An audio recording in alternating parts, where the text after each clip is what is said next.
আমার করো তুমি,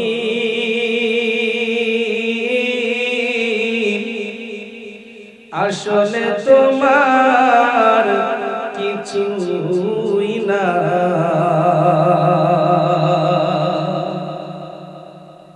তুমি নিজে মাওলার গোলাম, সময় থাকতে বুঝলা না। ঠিক কিনা জোরে কর। এই পৃথিবী যেমনি আছে তেমনি ঠিক রবে।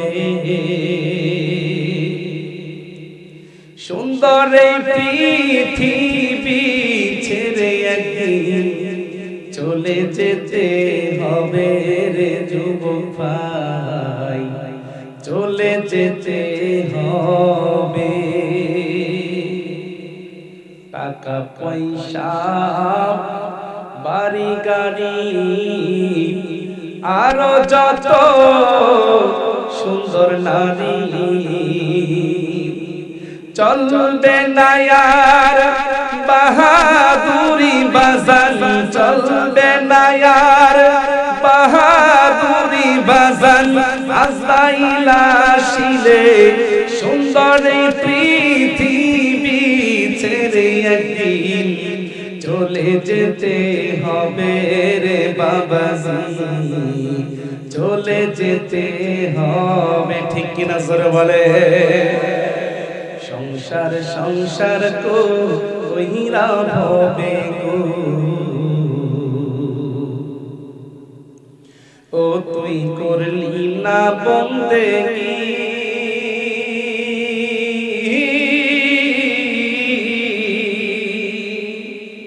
কিভাবে কাটা আইবি মনরে কবরের জিন্দেগি রে। ওরে জীবন গোনায় গোনায় গেল রে। ঠিক কিনা জোরে বল। তাহলে আমার সাথে একসাথে বলেন, ওরে জীবন গোনায় গোনায় গেল রে। ওরে জীবন নিঃশ্বাসের বিশ্বাস কইরা গো, ও তুই ডাকলি না মাওলা রে।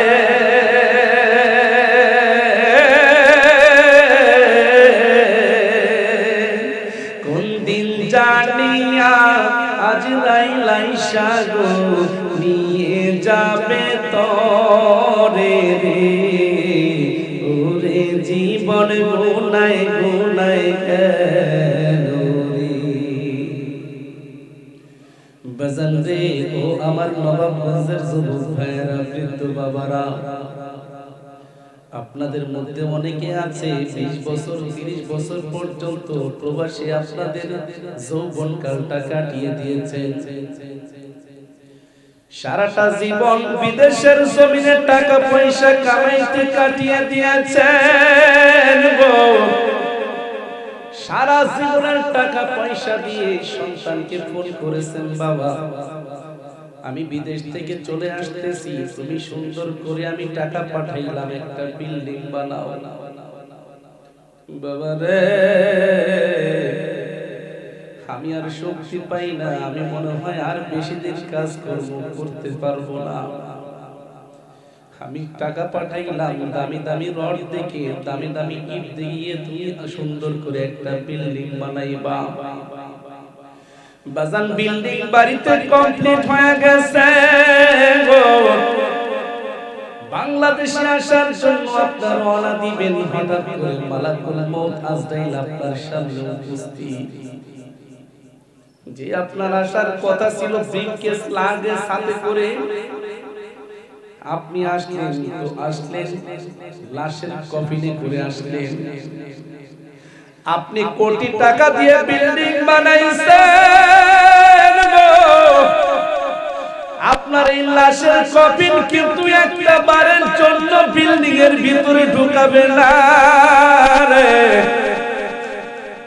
লাশের কফিন দেখে ছেলে কিন্তু ঠিকই কান্দে আর বলবে বাবা কেমনে তুমি আমাদেরকে সাইরা সুইলা গেলা।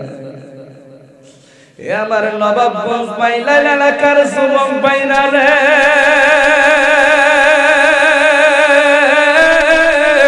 আল্লাহু আকবার তারা বলেন। কয়দিন তোমার বাহাদুরি, কয়দিন তোমার বাড়ি গাড়ি, কিছুই থাকবে না,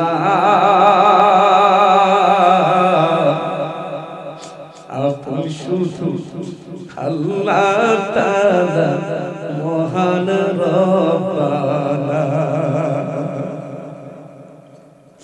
ওই কবরে বন্ধু নাই রে, আপন কেহ নাই। আল্লাহু আকবার জোরে বলো।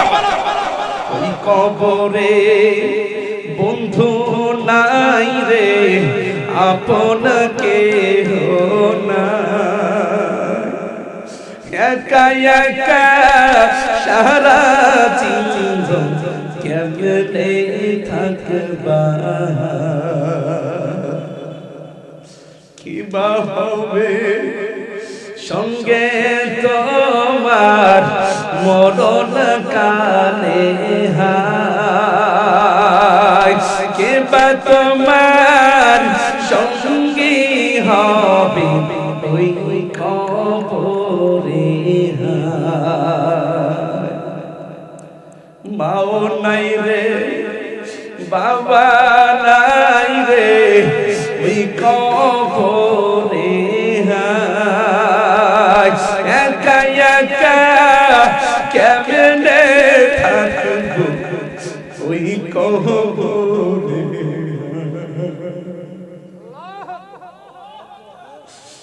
আমার নবাবগঞ্জের যুবক ভাইরা রে,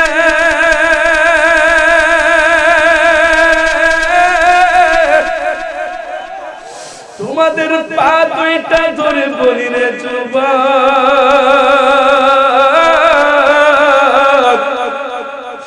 এই দুনিয়ায় চিরদিন কিন্তু তুমি থাকতে পারবা না রে ভাই। এই দুনিয়া চিরদিন থাকার জায়গা না, যেই জায়গায় তুমি চিরদিন থাকবা ওই জায়গার সম্বল চুকিয়ে কবরে যাইবে। এমন একটা ঘরে তোমাকে আমাকে সারা জীবন থাকতে হবে গো, যেই কবরে মা নাই বাবা নাই আত্মীয় স্বজন বন্ধু বান্ধব কেউ নাই রে বাবা। এমন একটা ঘরের ভিতরে তোমাকে আমাকে রাখবে বাবা, ওই ঘরের কাছে মানুষ জীবিত থাকা অবস্থায় দিনের বেলা একা যাইতে ভয় পায়। এমন একটা জায়গায় তোমাকে আমাকে শোয়াইবে বাবা, এই শীতের দিনে লেপ কম্বল ছাড়া ঘুমাইতে পারি না। ওই অন্ধকার কবরে বিছানা নাই গো, ডাইনে মাটি বামে মাটি, নিচে মাটির বিছানা, উপরেতে বাঁশের ছাউনি, ভাইগা যাইতে দিবে না। যুবক ভাইরা রে, তোমাদের মতো সবাই কিন্তু মনে মনে ভাবে আমি একদিন বুড়া হব, আমার বাড়ি ঘর বাড়ি গাড়ি নারী সব কিছু হবে, আমার সন্তানাদি হবে। কিন্তু রে যুবক ভাই, তোমাদের মতো সবাই ভাবার পরেও কিন্তু মৃত্যু হতে পারে না। আজকে আমি বক্তা বাড়িতে পৌঁছতে পারবো কোনো গ্যারান্টি নাই রে যুবক ভাই। তুমি শ্রোতা যে বাড়িতে নিরাপদে পৌঁছতে পারবা কোনো গ্যারান্টি নাই। এই যে গত মাসে রংপুরে আমাদের এক সাথী ভাই মাহফিল করে বাড়িতে ফিরতেছিল, হঠাৎ করে রোড অ্যাক্সিডেন্ট করে দুনিয়া থেকে বিদায় নিয়ে গেল। তোমার আমার মতো কত যুবক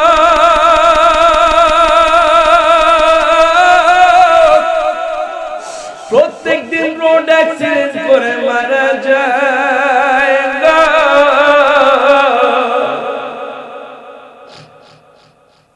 আজকে আখেরি মুনাজাতে মাওলার কাছে কান্না করে দোয়া করব, মালিক জিহাদি হুজুরের মাহফিল শুনতে আসছি, হুজুরের কাছে খাস দিলে তওবার মতো তওবা করলাম, আর জিন্দেগিতে আমি গুনাহ করব না। একটু বলেন তো, এই জীবনে আর আমি গুনাহ করব না। একটু বলেন না বাবা, এই জীবনে আর আমি গুনাহ করব না। যুবক ভাই রে, মৃত্যু যে কত কাছে, তুমি একটা বারো কি তাকায়া দেখলা না? তোমার এলাকার ভিতরে তোমার সাথে চলাফেরা করতো কত যুবক এমন আছে এখন অন্ধকার কবরের বাসিন্দা, আছে না নাই? আরেকটু জোরে বলেন, আছে না নাই? এ যুবক, তুমি কি একটা বার চিন্তা করে দেখলা না রে যুবক? তোমার চাইতে বয়সে কম কত মানুষের জানাজার নামাজ তুমি পড়াইছো। যুবক রে ভাই, তোমাদেরকে আমি হাতে পায়ে ধরে বলি রে, সবাই থাকতে মাওলার হুকুম মানো, মাওলার হুকুম নামাজটা কখনো ছাড়িও না। এ বাবা, মৃত্যু যে মানুষের কত কাছে, আপনাদেরকে বোঝানোর জন্য মাঝে মাঝে একটা ঘটনা শোনাই। এই ঢাকা নারায়ণগঞ্জ ২৫০০ এলাকায় একটা যুবক 10 বছর হয়ে গেছে বিদেশ থাকে, 10 বছর পরে মাকে ফোন করেছে, মা ও মা, আমি বাংলাদেশে চলে আসতেছি, এইবারের ঈদটা তোমাদের সাথে আমি করব। মা খুব খুশি। মা এবার সন্তানের বাবাকে ডেকে বলে, আব্দুল্লাহর বাবা, কি আমার ছেলেটা এবার আমাদের সাথে ঈদ করবে এবং বলছে আমাদেরকে এসে নাকি মার্কেট করে দিবে, আমাদের জন্য নাকি আমার ছেলেটা বিদেশ থেকে শপিং করছে, আর বাকিগুলো নাকি আমাদেরকে এখানে এসে কিনে দিবে। আমার ছেলেটা 27 রমজানে আসবে, আমার ছেলেটার জন্য দোয়া করি। আব্দুল্লাহর বাবা, আমার আব্দুল্লাহ আজকে 10টা বছর হয়ে গেছে, ওর চেহারাটা আমি দেখি না। ও আব্দুল্লাহর বাবা, এই 10 বছরে যতবার ঈদ গিয়েছে, ঈদের দিন কত ভালো ভালো খাবার পাকাইতাম। তুমি বলতাম, আব্দুল্লাহর মা তুমি কেন খাও না? তখন আমি বলতাম, দেখেন আমার ছেলেটা বিদেশে থাকে, ও কি খায় না খায় আমি জানি না, আমার ছেলেটাকে রেখে আমি ভালো খাবার আমার মুখ দিয়ে যাই না, ঠিক কিনা? জোরে কা এ আমার মাদ্রাসার তালেবে ইলম ভাইরা রে, তোমরা অনেকে মনে মনে ভাবো মনে হয় আমরা মাদ্রাসায় ডালের পানি খাই, আমার মা বাবা মনে হয় ভালো ভালো ভালো খাবার বাড়িতে খায়। না রে বাবা, তোমাদেরকে রেখে তোমার মা বাবা কখনো ভালো খাবার খেতে পারে না। বাড়িতে যদি একটা মুরগি বড় হয়, তোমার মা বলে আমার ছেলেটা শুক্রবারে বাড়িতে আসবে, তখন জবাই করবে, ঠিক কিনা? জোরে কোন। পিঠার মৌসুম আসে রে যুবক, তোমার মা তোমার বাবার হাজার মনে চাইলে পিঠা খাই না রে, বলে আমার একটা ছেলে ঢাকার শহরে থাকে, ওই বাড়িতে আসলে তখন পিঠা বানাবো। এর নাম হইল মা, এর নাম হলো মা। আব্দুল্লাহর বাবা, আমার আব্দুল্লাহ এবার আসতেছে, এবার ঈদের দিন আমি মন ভরে খানা খাবো, আমার আব্দুল্লাহকে আমি নিজের হাতে খাওয়াইয়া দিব। বাজান 27 রমজান যখন চলে আসছে, রাত্রি বেলা ফোন করেছে, মা ও মা, তোমরা কোনো টেনশন করবা না, আমি শাহজালাল বিমানবন্দরে চলে আসছি মা। ও মা, তোমাদের সাথে আমি সাহরি খাবো। মা বড় আনন্দিত, ছেলের বাবাকে দেখে বলে, আমার আব্দুল্লাহ আসতেছে, বলে তাড়াতাড়ি ঘুমিয়ে পড়ো, আব্দুল্লাহ আসার পরে অনেক কাজ আছে। বলে দেখেন, আমার আব্দুল্লাহ রাস্তায় থাকবে আর আমি মা ঘুমাবো, এটা তো হইতে পারে না, ঠিক কিনা? জোরে কোন। এ যুবক, আজকে মা বাবা থাকতে তুমি কখনো সম্মান দিতে জানো না, মনে করে মা বাবা বুড়া হয়ে গেছে, এরা কি বুঝে রে? মনে মনে ভাবো তারা হয়তো বুঝা হয়ে গেছে, তারা বুঝে না। না রে যুবক,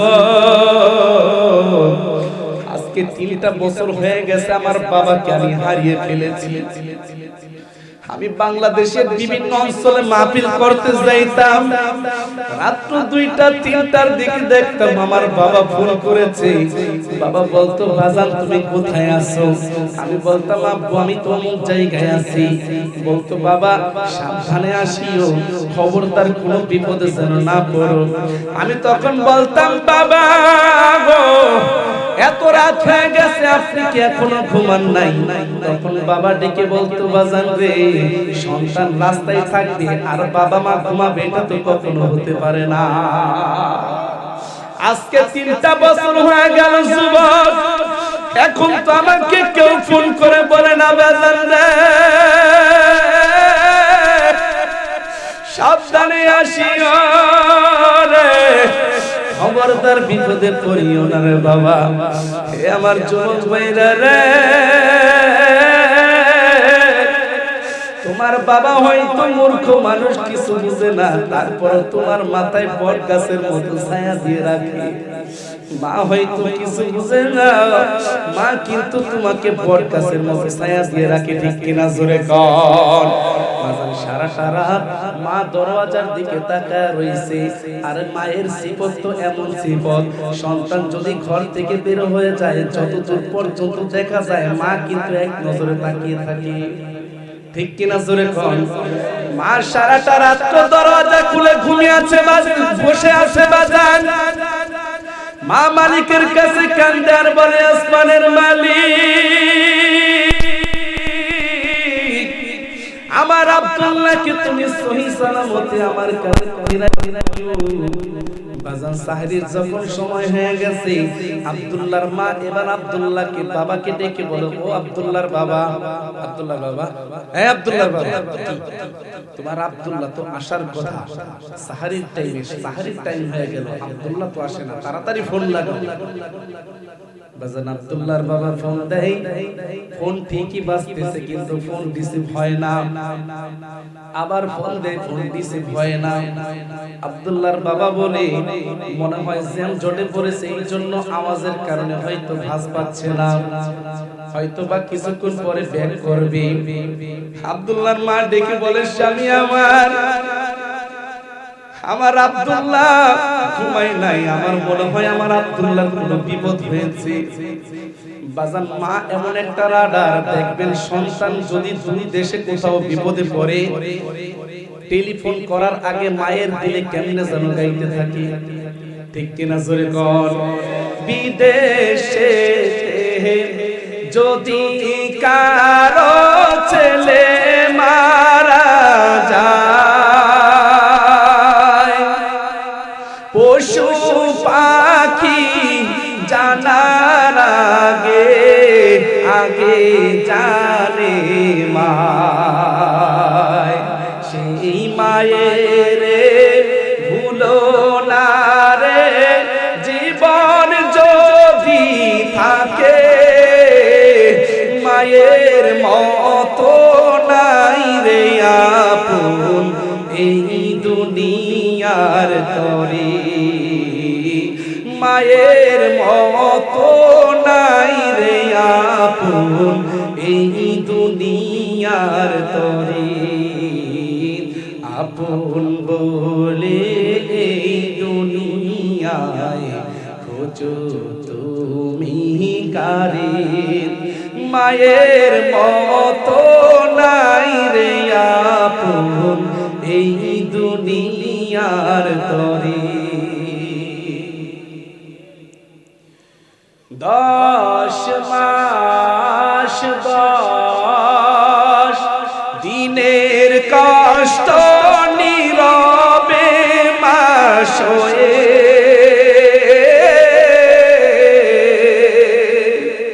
শত কষ্ট যায় মা ভুলে মানিক বুকে, ঠিক না জোরে কর।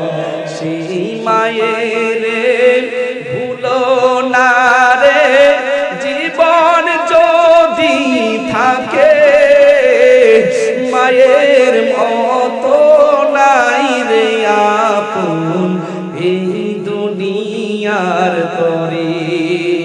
বাজান আব্দুল্লাহর মা এবার ডেকে বলে, আব্দুল্লাহর বাবা আপনি নিশ্চিত থাকেন না, আপনি নিশ্চিন্ত থাকেন না। আমার দিল বলে আমার আব্দুল্লাহর মনে হয় কোনো বিপদ হয়েছে। আবার ফোন দিয়ে দেখেন বাজান, বারবার আব্দুল্লাহর বাবা ফোন দেয় কিন্তু ফোন রিসিভ হয় না। বলে আব্দুল্লাহর মা সাহারি খেয়ে নাও, আজানের সময় হয়ে যাচ্ছে। বলে আমার ছেলের কোনো খবর নাই, আমি মা কেমনে খাই? যাই নামাজটা বিছায়াটা কান্দে আর বলে, আসমানের মালিক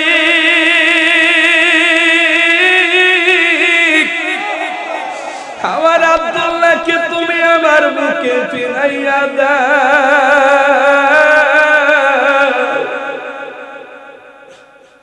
আমার আব্দুল্লাহর যদি কোনো বিপদ হয় আমি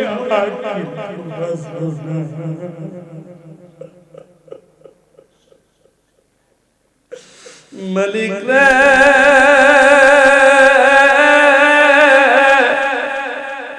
আমার আব্দুল্লাহ আমার প্রথম সন্তান, আমার আব্দুল্লাহ যখন প্রসব হয় আমার মন বলছিল আমি মনে হয় আর আমার স্বামীর পা দুইটা জড়িয়ে ধরে বলছিলাম, স্বামী মনে হয় আজকে আর দুনিয়ায় বেঁচে থাকবো না। আমার আব্দুল্লাহর যদি বিপদ হয় আমি মা বাঁচবো না। বাজান ফজরের আযান দিয়ে দিল, তারপর আব্দুল্লাহর কোনো খবর নাই গো। সকাল 8টা 9টা 10টা বেজে যায়, বাবা ফোন দেয় কিন্তু ফোন রিসিভ হয় না। বাজান 12টা থেকে 1টা যখন বেজে যায়, হঠাৎ করে কে যেন ফোন রিসিভ করেছে। কে আপনি? বলে আমি তো মোবাইল ওয়ালার বাবা। আপনি কে? বলে আমাকে আপনি চিনবেন না, আমি রাস্তার পাশে মোবাইলটা ফালানো পাইলাম। আপনি কে মোবাইল ওয়ালার বাবা? বলে হ্যাঁ। বলে মোবাইল ওয়ালার বাবা আপনি বাড়িতে বসে আছেন, অথচ আপনার ছেলেটা এই নারায়ণগঞ্জ 2500 রোডে অ্যাক্সিডেন্ট করে দুনিয়া থেকে বিদায় নিয়ে গেছে।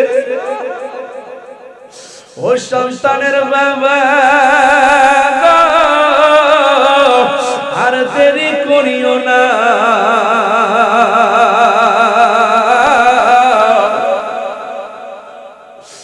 তাড়াতাড়ি আসো, সন্তানের লাশ। বাজান এই কথা যখন বাবা শুনছে, বাবা মোবাইলটা নিয়ে একটা দৌড় দিয়েছে। মা মনে করেছে আমার ছেলেটা মনে হয় বাড়ির কাছাকাছি চলে আসছে। মা এবার মেয়েদেরকে ডেকে বলতেছে, মেয়েরা রে, তোর ভাই মনে হয় বাড়ির কাছাকাছি চলে আসছে, তোর বাবা আনতে গেছে। তাড়াতাড়ি ঘর পরিষ্কার কর, বিছানার চাদর পরিবর্তন কর, তাড়াতাড়ি পানির ব্যবস্থা কর, সাবান গামছার ব্যবস্থা কর, লুঙ্গি রেডি কর। গতকালকে আমার আব্দুল্লাহর জন্য কিছু পিঠা বানাইছিলাম, আমার আব্দুল্লাহকে আমি নিজের হাতে খাওয়াবো। আমার আব্দুল্লাহ যদি রোজা না রেখে থাকে আমি মা এখনই খাওয়াই দিব। আমার আব্দুল্লাহকে আমি 10টা বছর নিজের হাতে পিঠা খাওয়াইতে পারি না। আশপাশের মহিলাদেরকে ডেকে বলে, প্রতিবেশী বোনেরা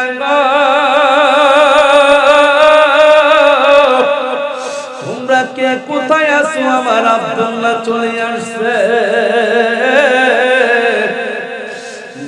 পাড়া প্রতিবেশী সবাই বাড়িতে ভিড় জমাইছে। আব্দুল্লাহ 10 বছর পরে বাড়িতে আসতেছে। বাজান বাবা যখন দৌড়াইয়া নারায়ণগঞ্জ 2500 মোড়ে চলে গেছে, গিয়ে দেখে লাইন ধরে বেশ কিছু লাশ শোয়ানো রয়েছে। একটা একটা করে যখন মুখ উদাম করে দেখে এটা তো আমার আব্দুল্লাহ না। বাজান আরেকটা উদাম করে দেখে এটাও কার মায়ের সন্তান।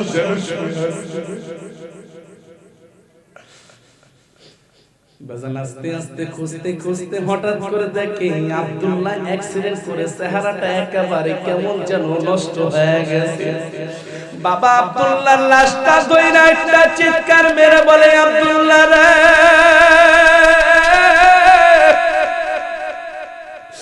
তুই এটা কি করলি রে বাবা?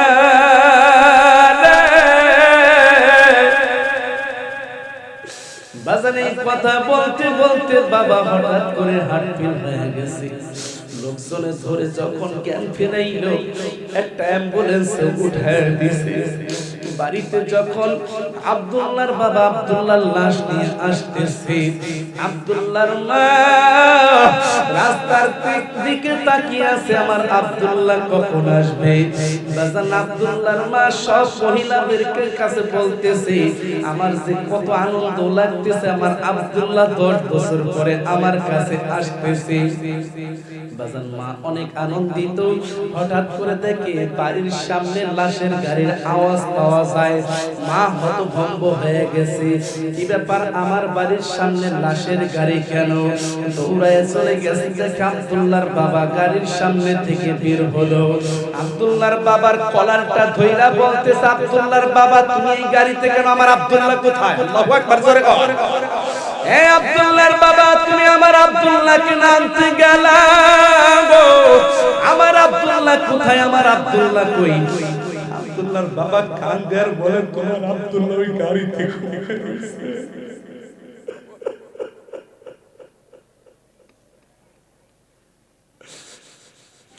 বাজান দরজাটা যখন খুলে দিয়েছে,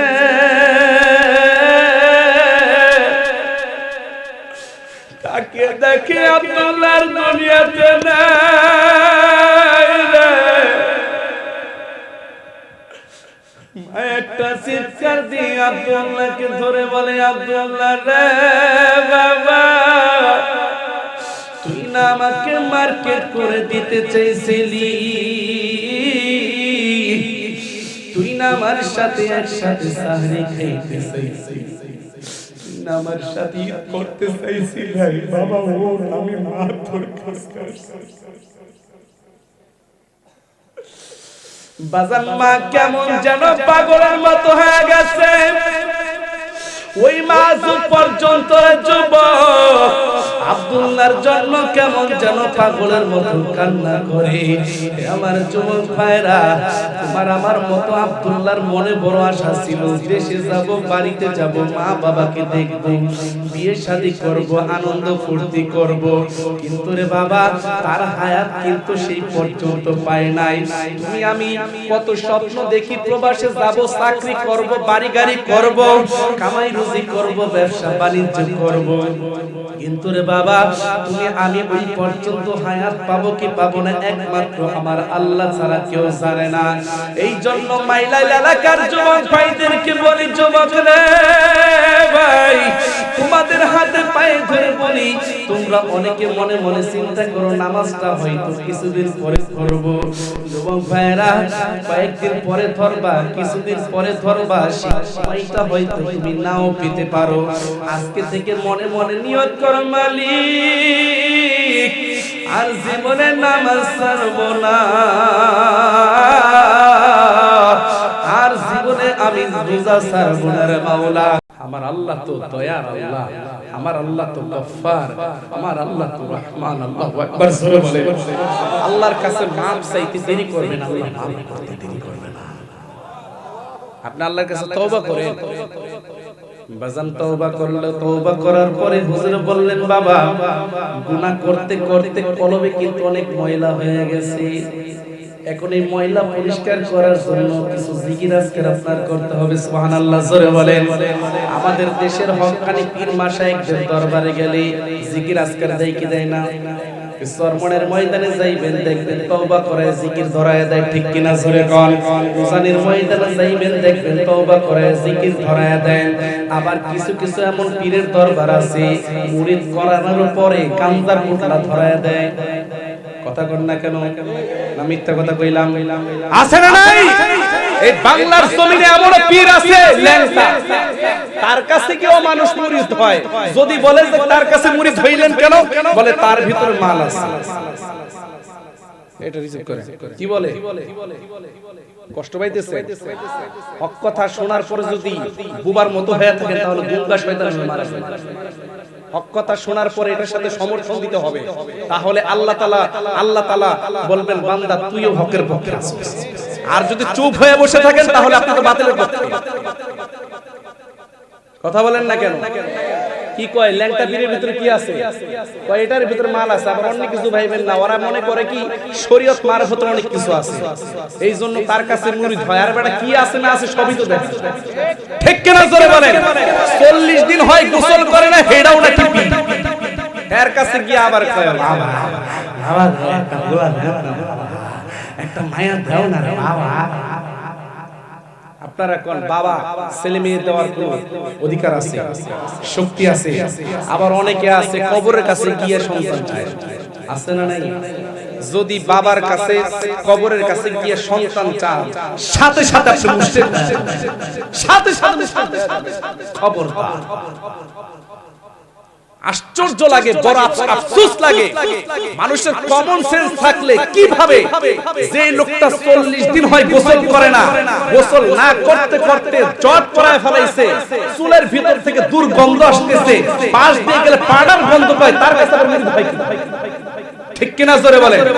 ওরই তো খবর না, ও তো ফেরেশতারা খালি অপেক্ষায় আছে তুই আয়, তোর লিগে গুরজো রেডি, আর ও নাকি আপনাকে জান্নাতে নিবে। আবার কয় আমরা হইলাম মারেফতের লোক। কি কয়? মারেফতের লোক। যদি কয় নামাজ পড়েন না, কয় হুজুরের কাছে কালাম আছে হলো 30,000, আমার কাছে আছে 60,000। আল্লাহর কালাম টোটাল হইল 90,000, আমাদের কাছে 60,000 আছে, এই জন্য আমরা নামাজ পড়ি না। আমরা মারেফতের পথে আসি। কিসের পথে? আসলে ওটা মারেফতের পথ না, ওটা হলো মরার পথ। ঠিক কিনা জোরে বলে? আল্লাহ আল্লাহ হেফাজত করুক, আমিন জোরে বলে। কষ্ট নিয়েন না বাবা, এই সমস্ত ভণ্ড পীরের কাছে যদি যান, ও তো জাহান্নামের রাস্তায় গেছে, আপনাকেও নিয়ে যাবে, আপনাকেও নিয়ে যাবে, খবরদার। আমি একটা কমন কথা বলি, আজকে দেখবেন এই শীতের মৌসুমে আমাদের দোহার নবাবপুর সহ বাংলাদেশের বিভিন্ন অঞ্চলে সিন্নি হয় না, গান হয় না, হয় কি হয় না? দেখবেন অনেক বাড়িতে, যে সমস্ত বাড়িতে গান বাজনায় সিন্নি হয়, অনেকদিন আগে একটা লাল পতাকা টানায় রাখে। কথা বুঝছেন? রাখে কি রাখে না? আচ্ছা, লাল পতাকা এটা কি ভালো সংকেত না বিপদ সংকেত? কথা কয় না। ওরাও কিন্তু কম চালাক না। কিয়ামতের দিন আল্লাহর যদি কোন আল্লাহ আমি ওই মেলায় গেছিলাম, হেরা মানে ডাকছিল, এরা আবার কইবা আল্লাহ আমি তো বিপদ সংকেত আগে টানায় দিছিলাম, আমাদের এই মেলায় আসলেই তোমরা জাহান্নামে যাবে। ঠিক কি না জোরে? সাবধান সাবধান, আল্লাহ তাআলা আমাদেরকে হেফাজত করুক, আমিন জোরে বলেন। তাহলে মুরিদ হতে হলে এমন পীরের কাছে মুরিদ হব, যেই পীরের কাছে 5 জন মুরিদ হইলে 3 জন ভালো হয়ে যাবে। ঠিক কিনা জোরে বলেন? সরমনের ময়দানে যান না কেন? আর দেখে আর উপহাস করেন। আর আমি একদিন যান গিয়া দেখেন তারা কি করে। খালি হলো উপহাস করতে পারবেন, ওই যে বাসের উপরে উঠলো রে, ওই যে চিল্লানি দিল রে, এগুলো নিয়ে হাসাহাসি করেন মিয়া। হাসাহাসি না করে একদিন গিয়া দেখেন সেখানে কি আছে। ঠিক কিনা জোরে বলেন? আল্লাহর ওলি যারা, তাদের চেহারা দেখলেই বোঝা যায় এরা আল্লাহর ওলি। আল্লাহ তাআলা আমাদেরকে বুঝার তৌফিক দান করুক, আমিন জোরে বলেন। আল্লাহর বান্দাকে এবার ওই হুজুরে বলছেন বাবা একটু জিকির আজকার কইরেন, আবার ওই রকম জিকির না হিপ্পে হিপ্পে কি জিকির নাকি? কথা কয় না। বসেন বৈশা যান, শুয়া যান, এগুলো কি জিকির? কথা বলে না। আবার তো আইলে সামনের কাতারে আপনাদের কি দেখা? ঠিক হ্যাঁ, বসেন বহন কয় আপনারাও তালে তালে নাচতে থাকেন। হ্যাঁ, আল্লাহ আমাদেরকে হেফাজত করুক। আল্লাহর নাম নিয়ে দুষ্টামি করার কোনো সুযোগ নাই। জিকির সুবহানাল্লাহ, আলহামদুলিল্লাহ, লা ইলাহা ইল্লাল্লাহ, আল্লাহু আকবার। কিন্তু হিপ্পে কি জিকির রে ভাই? আপনি বলেন, এগুলো আপনারাই ফতোয়া দেন, এগুলো কি জিকির? কথা বলেন না কেন? জিকির। আল্লাহ আমাদেরকে বুঝার তৌফিক দান করেন। এখন আল্লাহর বান্দা বাড়িতে গিয়া এবার 2 রাকাত সালাতুল হাজতের নামাজ পড়া, যাই নামাজে বৈশা তাসবিহ একটা নিয়ে জিকির করতেছেন। আল্লাহ, একটু মায়ার সুরে ডাকেন তো আল্লাহকে। আল্লাহ আল্লাহ আল্লাহ আল্লাহ আল্লাহ। বাজান দীর্ঘক্ষণ জিকির করার পরে হঠাৎ করে গায়েব থেকে একটা আওয়াজ আসছে, এ বুড়া তুই এত গুনাহ করছো, তোর এই ডাক আল্লাহ পর্যন্ত পৌঁছবে না, আল্লাহ তোর এই ডাক কবুল করবে না। এরপর বুড়া ডাকতেছেন আল্লাহ আল্লাহ আল্লাহ। একটু পরে বুড়ি ডেকে বল তুমি কি শোনো নাই গায়েব থেকে আওয়াজ আসছে তোমার ডাক নাকি আল্লাহ কবুল করবে না। তখন বাজারে বুড়া দুইটা চোখের পানি ফেলে দিয়া বলে বুড়ি রে আমি এত গুনাহ করেছি এত নাফরমানি করেছি রে, আমার নামটা আল্লাহ জাহান্নামের খাতায় লিখছে তো ঠিকই লিখছে, আমি জাহান্নামের আসামি এটা তো ঠিকই আছে, কিন্তু রে বুড়ি তুমি বলো আমার আল্লাহ ছাড়া আর তো কোনো আল্লাহ নাই, আমি ওই আল্লাহকে সারিয়া কাকে ডাকবো, আমার আল্লাহর দরওয়াজা ছাড়া তো আর কোনো দরওয়াজা নাই, আমি আমার আল্লাহ যদি আমাকে মাফ না করে গো আমি আমার ওই আল্লাহকে ডাকা ছাড়ব না। আবার বুড়া ডাকতেছেন আল্লাহ আল্লাহ আল্লাহ। বাজান বুড়া যখন আবার আল্লাহ আল্লাহ বলে ডাকে আল্লাহ তাআলার কুদরতি রহমতের দুনিয়ায় জোশ মেরে পড়ছে। আবার গায়েব থেকে ডেকে বলতেছেন বুড়া রে বুড়া তুই যেহেতু আমি আল্লাহর দরওয়াজা ছাড়া আর কোনো দরওয়াজা পাইলি না রে, আমি তোকে মাফ না করলেও তুই আমাকে ডাকা ছাড়বি না, যারে বুড়া যা আমি আল্লাহ তোর জিন্দেগীর সমস্ত গুনাহকে মাফ করে দিলাম, তওবা করে আবার তওবা ভাঙ্গিয়া তওবা করে আবার তওবা ভাঙ্গিয়া অবশেষে খাঁটি তওবা করিলাম, বলেন বলেন অবশেষে খাঁটি তওবা করিলাম।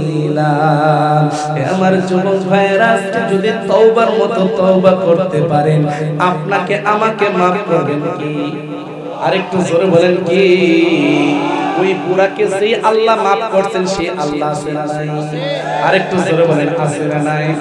এ আমার মাইলারের যুবক ভাইরা রে আজকে থেকে যদি তওবা করে তুমি খাস আল্লাহ ওয়ালা হয়ে যাও রে যুবক ভাই, আল্লাহর ওলি হওয়ার জন্য দুইটা রাস্তা, একটা হলো ইবাদত করে আল্লাহর ওলি হওয়া যায়, আরেকটা রাস্তা হলো খাস তওবা করে আল্লাহর ওলি হওয়া যায়। আল্লাহর নবীর প্রিয় সাহাবী হযরত ওমর রাদিয়াল্লাহু তাআলা আনহুর শাসনামলে হযরত ওমর যখন শাসন করেন ওই সময় এক বুড়া গান গায়, বয়াতি ছিলেন না আপনারা? বেহালা নিয়ে গান গায়, বেহালা নিয়ে গান গায় সব সময়, বাজারে বাজারে গান গায়, মানুষজন যখন গান গায় তখন টাকা দেয়, টাকা ছিটাইতে থাকে, টাকা পায়, এই টাকা নিয়ে ওই আল্লাহর বান্দা সংসার চালায়।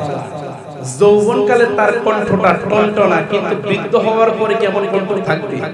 একটু জোরে কর না বাবা, থাকবে না।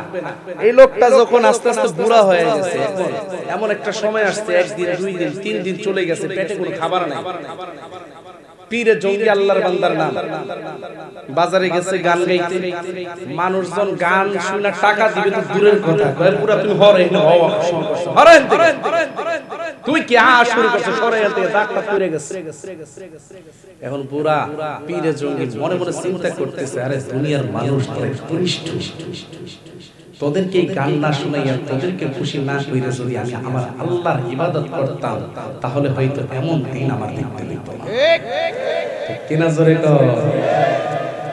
আহা বাবা, মাঝখানে একটা কথা বলি আপনাদেরকে, যারা বয়াতি গান শোনেন, যারা বয়াতি গান শোনেন, পালা গান শোনেন, আপনাদের পা দুইটা ধরে এগুলো শুনিয়েন না। কেন জানেন? তারা এমন এমন কিছু কথা বলে, ওই কথার সাথে যদি আপনি একমত পোষণ করেন তাহলে আপনার ঈমান চলে যাবে, বেঈমান হয়ে যাবে। মাঝখানে একটা উদাহরণ দিই, ওই চট্টগ্রামের মাইজ ভান্ডার থেকে একটা গান বের করছিল, আমার মরণকালে ঢোলবাঁশি বাজাইও দরবারি ভাইও, হ্যাঁ মরণকালে ঢোলবাঁশি বাজাইও সেদিন আমার কালেমা কালামো ভাই কোনো কিছুর দরকার নাই আমার মুর্শিদ প্রাণের পবিত্র নাম করণেতে শোনাইও নাউজুবিল্লাহ জোরে কর এই কথা বললে কি ঈমান থাকবে না ভাগবে ঈমান থাকবে না ভাগবে কথা অনেকে বুঝেন নাই বলছে মরণকালে অর্থাৎ মরার যখন সময় হবে তখন ঢোলবাঁশি বাজাইও আরেকটু জোরে কর সেদিন আমার কালেমা কালামো ভাই কোনো কিছুর দরকার নাই অর্থাৎ কালেমার দরকার নাই আমার মুর্শিদ প্রাণের পবিত্র নাম করণেতে শোনাইও অর্থাৎ আমার মরার সময় আমার পীরের নাম কই আল্লাহর নাম দরকার নাউজুবিল্লাহ জোরে কর না কেন কি বলেন এই কথা বললে ঈমান থাকবে এখন যদি কেউ কয় হ্যাঁ কথা তো ঠিকই কইছে তার ঈমান থাকবে আহারে বাবা আমার মুরব্বি বাবার অনেকে আছেন আমরা দেখতাম আগে অনেকে বয়াতি গানের জন্য এত পাগল ওয়াজে যাইতো না চাচাই কিন্তু বয়াতি গান শুনে সারা রাত বয়াতি গান শুনে আর হুজুর যদি রাত 1টা বাজায় যে ওয়াজ কইরা কয় হুজুর এক ওয়াজ করে ফজরের নামাজ পড়তে হালাকে পুরা ফজরের নামাজ ঠিক কি না জোরে বলে গানে গান শোনার সময় রাত 4টা বাজে যায় এলাকার মানুষ ঘুমাইতে পারে না সারা রাত ক্যাপু ক্যাপু করতে থাকে সারা রাত গান গাইতে থাকে ফজরের আযান দিলে ওরা গাটটা গুছা গুল করে ঘুমাইতে থাকে ঠিক কি না জোরে বলে তখন পুরা কয় না যে ফজরের নামাজ যাইব কোন দিকে ওই যে এক বয়াতি ছিল না মরার বয়াতি আব্দুর রহমান বয়াতি সারা জীবন বানোয়াট বানোয়াট গান গাইতো আর মুরব্বিরা কাইন দেয়া জারদার করত আরে কুলসুমেতে দাওয়াত খাওয়াইলো ফাতেমারে দাওয়াত নাহি দিও সব খানা পাথর হইল কই ওই ওই ওই আর মুরব্বিরা বললেন আরে কুলসুম তুই এমন করলি কি আরে কুলসুম একটু দাওয়াত দিল কি হইতো ঠিক কেন করে বলে কত বড় জঘন্যতম গাজাখুরি কথা আল্লাহ আমাদেরকে হেফাজত করুক আমিন স্যার বলেন লিল্লাহি